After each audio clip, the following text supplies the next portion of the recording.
Hello friend, Zachary Stockill here from retroactivejealousy.com, and in today's video I'm going to share a very important question that I think every retroactive jealousy sufferer should ask themselves on a regular basis.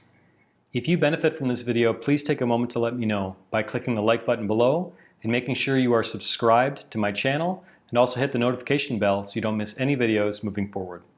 In today's video, I'd like to share just a very brief two-step process that I would like to encourage you to experiment with, let's say over the next week or so. Now, this is not going to solve your retroactive jealousy overnight by any means. Overcoming retroactive jealousy can be an extended process. I don't mean to suggest that this is going to, make it go away overnight. It's not. But I do think you'll find it helpful the more you stay committed to it, and the more of a habit you build up around this question that I'm about to share.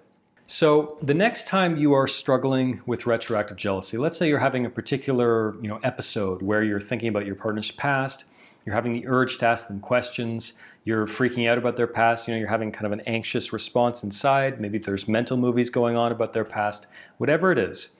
The first step is really to just pause. Now this is going to sound dead simple, like what do you mean pause? I mean literally pause. Take a deep breath. Realize what's happening. Realize that retroactive jealousy has temporarily taken the wheel of your brain, and you can get the wheel back. This is not insurmountable, but the first step is just to pause. Don't ask your partner questions about their past. Don't go on a Facebook or social media stalking rampage. Nothing like that. Simply pause. Stop what you're doing immediately. Next, I want you to try to locate the tension in your body. So for me, the classic example that I like to use is back when I was struggling with retroactive jealousy, my jealousy would often manifest as tension in the shoulders. I'd often kind of have my shoulders tensed up without even really realizing it. And I would often kind of tense up my face as well.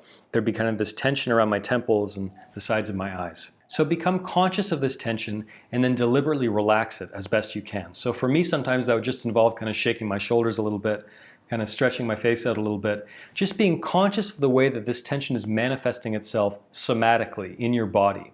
This is a big topic. This is so important. Don't have time to get into this now.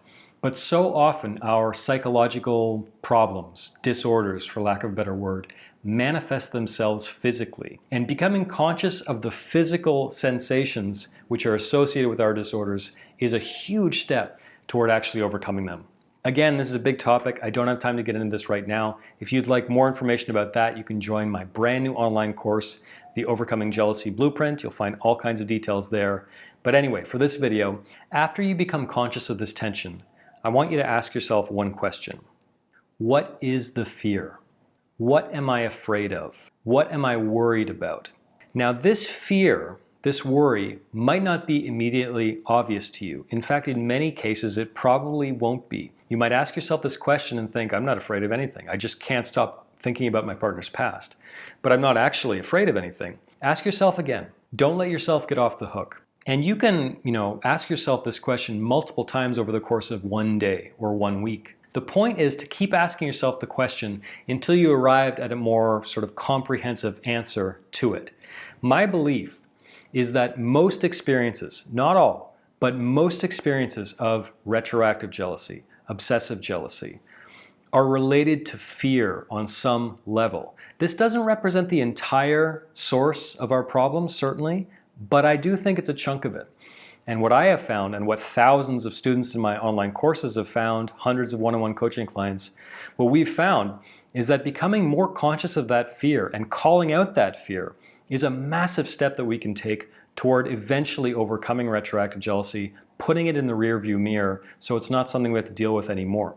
Because if you think about it, if you're kind of going around with this subconscious fear in the back of your head and you're not even entirely certain what you're afraid of, all of a sudden it's far more terrifying, far more fearful than it actually is. It's like in horror movies. I'm thinking of like some classic Alfred Hitchcock films where we don't see the actual killer, until later in the movie, or there's someone lurking behind a shadowy wall or something like that. The fact that we can't actually see this thing, the fact that we don't know exactly what we're afraid of, and the characters in the film don't, it ramps up the tension, makes it even more fearful. Whereas if we actually saw what we are afraid of, chances are very good it would become less fearful because we're conscious of it now. We know what we're dealing with. This is a big topic. I could go on and on and on about this, and I do in my online courses. If you want more information about that, please be sure to click the link in the description.